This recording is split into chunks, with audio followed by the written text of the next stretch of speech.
کچھ اذکار وہ ہیں کہ جو ہر نماز کے بعد پڑھنے ہیں. ٹھیک ہے. یہ جو آپ کے سامنے میں یہ بھی روایت پیغمبر اسلام حضرت محمد مصطفیٰ صلی اللہ علیہ وآلہ وسلم کی ہے.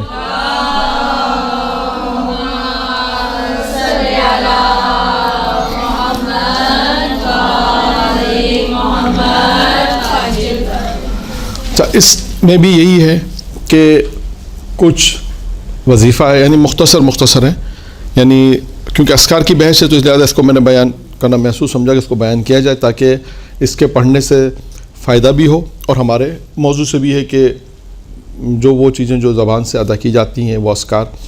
اس میں ہر نماز کے بعد ایک تسبیح ہے، 5 تسبیحوں کا ذکر ہوگا جو ہر نماز کے بعد آپ نے پڑھنی ہے. اور وہ پروردگار عالم پیغمبر فرماتے ہیں کہ ہر تسبیح کے عوض میں خدا اسے 3 چیزیں عطا کرے گا. یعنی جو میں بیان کروں گا کہ ہر نماز کے بعد ایک تسبیح پڑھی جائے گی. مختلف تسبیح ہیں، 100 مرتبہ پڑھنا، ایک تسبیح یعنی 100 مرتبہ اس کو پڑھنا ہے. تو اس کے پڑھنے کا فائدہ کیا ہے؟ خود روایت میں پیغمبر نے بھی بیان کیا کہ اگر کوئی شخص یہ تسبیح پڑھتا ہے نماز صبح کے بعد، ظہر، عصر، مغرب اور عشاء کے بعد اگر یہ تسبیحاں پڑھتا ہے تو ہر تسبیح کے عوض میں بدلے میں اللہ اسے 3 نعمتیں عطا کرے گا. تو کل کتنی نعمتیں ہو گئیں؟ 15. ٹھیک، بہت آسان سوال ہے. تو 5 تسبیحاں، 5 تسبیحاں ہیں جو ہر نماز کے بعد پڑھنی ہے، اور ہر تسبیح کے عوض میں بدلے میں اللہ اسے 3 نعمتیں عطا کرے گا، 3 چیزیں عنایت کرے گا، جو بھی آپ اسے تعبیر کریں. نماز صبح کے بعد، یعنی نماز صبح پڑھنے کے بعد اگر کوئی 100 مرتبہ یعنی ایک تسبیح یہ پڑھے، لا الہ الا اللہ الملک الحق المبین، جیسا انہوں نے بیان کیا تھا کہ نماز صبح کے بعد اس تسبیح کو اگر انسان 100 مرتبہ یہ تسبیح پڑھے. یہ تسبیح میں نے عرض کیا کہ جمعرات کا جو کل دن گزرا اس دن کی بھی یہ تسبیح ہے. تو آپ یہ دیکھیے گا یہ تسبیحاں جو پڑھی جاتی ہیں یہ تکرار بھی ہو رہی ہیں. یعنی اگر آپ جمعرات کے دن بھی پڑھیں تب بھی آپ کو ثواب ملے گا. ایک تسبیح ہر جمعرات کو پڑھیں 100 مرتبہ، اور ہر صبح کی نماز کے بعد اگر آپ یہ 100 مرتبہ پڑھیں تو اب اس کا فائدہ کیا ہوگا؟ پیغمبر فرماتے ہیں اللہ اسے 3 چیزیں عطا کرے گا، 3 نعمتیں عطا کرے گا. وہ کیا ہے؟ دنیا اور آخرت کی سختی کو اس کے سبب آسان کر دے گا.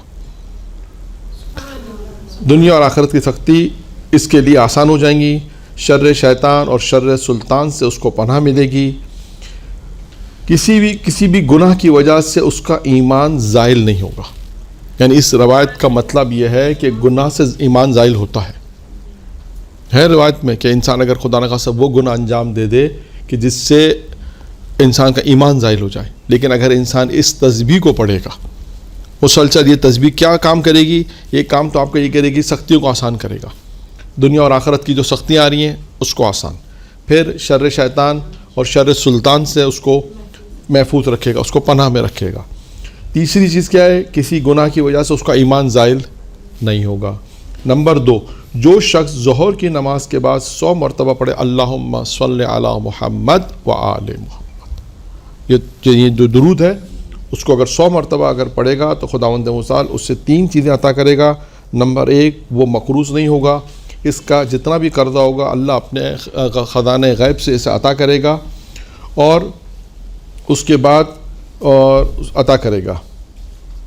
اس کے بعد فرمایا دوسری چیز یہ کہ یعنی پہلا ہے کہ وہ مقروض نہیں ہوگا، اس کا جتنا بھی قرضہ ہوگا اللہ اپنے خزانہ غیب سے ادا کرے گا. دوسری چیز ہے کہ اس کے ایمان کو زائل ہونے سے محفوظ رکھے گا. یہاں پہ ایمان کا ذکر آیا کہ ایمان اس کے ایمان کو زوال سے محفوظ رکھے گا، یعنی وہی زائل ہونے سے محفوظ رکھے گا. تیسرا ہے کہ قیامت کے دن اس سے اللہ اپنی نعمتوں کا حساب نہیں لے گا. دیکھیں درود پڑھنے کا فائدہ یہ ایک اور آ گیا. 15 پہلے بیان کیا نا، 3 یہ ہو گئے، 15 اور 3 18 فائدے ہو گئے، 18 فوائد ہو گئے نا درود پڑھنے کے. اچھا، اس کے بعد نماز یہ ہوگی ظہر. اب آئیے نماز عصر. نماز عصر کے جو شخص نماز عصر کے بعد 100 مرتبہ پڑھے گا استغفر اللہ واتوب الیہ، یہ ذکر اگر پڑھے گا تو خدا اسے 3 انعام دے گا. اس کے گناہ معاف کر دے گا، اس کا رزق کشادہ کر دے گا، روزی میں وسعت ہو جائے گی، اور اس کی دعا قبول کرے گا پروردگار۔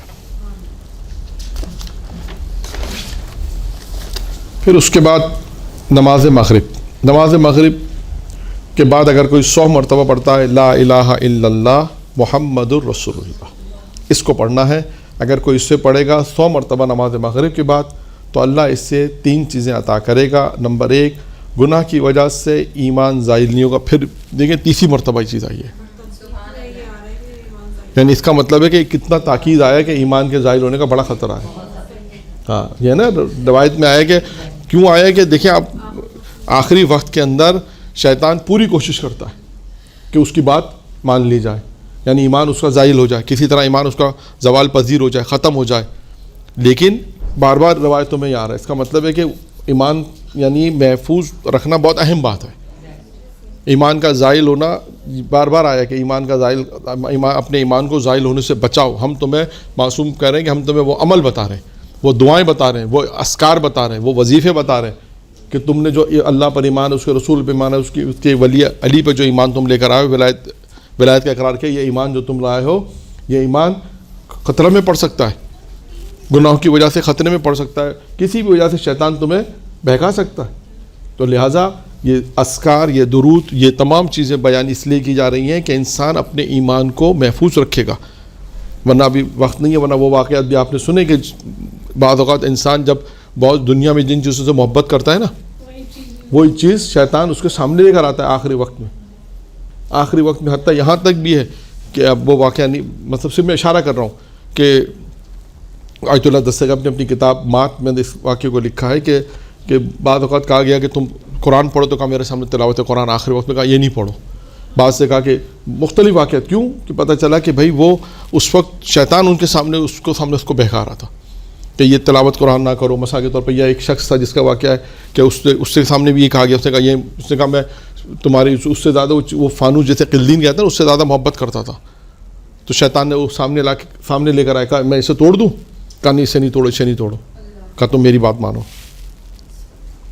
تو پتہ یہ چلا کہ یہ صرف میں اشارے کر رہا ہوں، واقعات کی تفصیلات نہیں بیان کر رہا ہوں، صرف اس قسم کے واقعات ہیں کہ جس میں انسان کے ایمان کے زائل ہونے کا بہت خطرہ ہے۔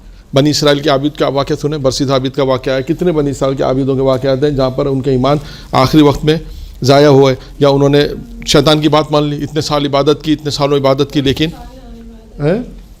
تو یہ سب چیزیں اس کا یعنی ان تمام اذکار اور عمل سے پتہ چلتا ہے، اور جو چیز پروردگار اس اذکار کے بدلے میں، اس دعا کے بدلے میں، وظیفے کے بدلے میں جو آپ کو دے رہا ہے، وہ جگہ جگہ آ رہا ہے کہ انسان اپنے ایمان کے محفوظ، ایمان انسان کا زائل ہونے سے بچے۔ تو اب یہاں پر بھی وہی ہے کہ جو لا الہ الا اللہ کلمہ، اس میں یہی ہے کہ جو لا الہ الا اللہ محمد سے پڑھے گا، اللہ اسے 3 چیز عطا کرے گا، گناہ کی وجہ سے ایمان زائل نہیں ہوگا، اللہ اس سے خوش ہوگا، عذاب قبر سے نجات دے گا۔ یہ 3 چیزیں سے جو شخص نماز عشاء کے بعد 100 مرتبہ یہ پڑھے گا، وہ کیا ہے؟ سبحان اللہ والحمد للہ ولا الہ الا اللہ واللہ اکبر، یہ تسبیحات 4۔ اس کے بعد پھر ایک چیز اور بھی آگے ہے، ولا حول ولا قوت الا باللہ العلی العظیم۔ یہ پورا پڑھنا ہے دونوں، کیونکہ دیکھیں بعض اوقات ایک ساتھ پورا پڑھنا ہے، بعض اوقات تسبیحات 4 آیا ہے، خود اذکار میں آپ دیکھیں تسبیحات 4 بھی ہے، اللہ اکبر بھی ہے، سبحان اللہ بھی ہے، اس میں الگ الگ بھی آپ پڑھتے ہیں۔ بعض اوقات تسبیح جانب ظاہرہ میں کیا ہے؟ یہی 3 چیزیں، اللہ اکبر ہے، سبحان اللہ، الحمد للہ۔ تسبیحات 4 میں 4 جملے ہیں، سبحان اللہ والحمد للہ ولا الہ الا اللہ واللہ اکبر۔ آپ اس کو بھی الگ سے روایت میں آیا کہ یہ بھی الگ، یہ بھی، اور پھر یہ جو چیز بیان کی جا رہی ولا حول ولا قوت الا باللہ العلی العظیم، یہ بھی روایت میں الگ سے آیا ہے۔ میں نے خود ایران کے اندر ایک اہل علم سے پوچھا تھا، تو انہوں نے کہا کہ بلا کوئی مشکلات ہیں، تو انہوں نے کہا اس جملے کی کثرت پڑھو، اس جملے کو آپ دیکھیں، یہ اور بھی مختلف روایتوں میں آیا یہ جملہ ولا، ہاں خاص کہ عشاء کی نماز کے بعد پڑھو یا رات کو، اس کو اسی جملے کو الگ سے کثرت سے پڑھو، صرف یہ جملہ ولا حول ولا قوت الا باللہ العلی العظیم، یہ الگ سے بھی آیا ہے اسی طرح، اور تسبیحات 4 بھی الگ، لیکن یہاں پر جو آیا ہے یہ دونوں کو ملا کر آپ پڑھیں۔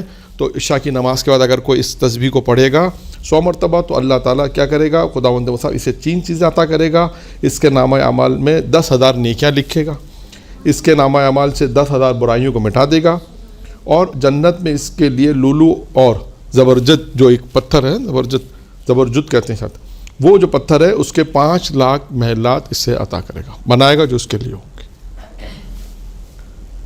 یہ دیکھیں، یہ اذکار کا فائدہ ہے۔ اگر ہم مغرب کی نماز صبح کے بعد، مغرب کی صبح، ظہر، عصر، مغرب، عشاء، 5 وقت کی نماز کے بعد 5 تسبیحیں پڑھیں تو آپ اگر ان تسبیحوں میں اگر دیکھیں تو وقت تھوڑا ہی لگے گا، لیکن اللہ تعالیٰ اس کے عوض میں آپ کو کتنی ساری چیزیں آپ کو عطا کر رہا ہے۔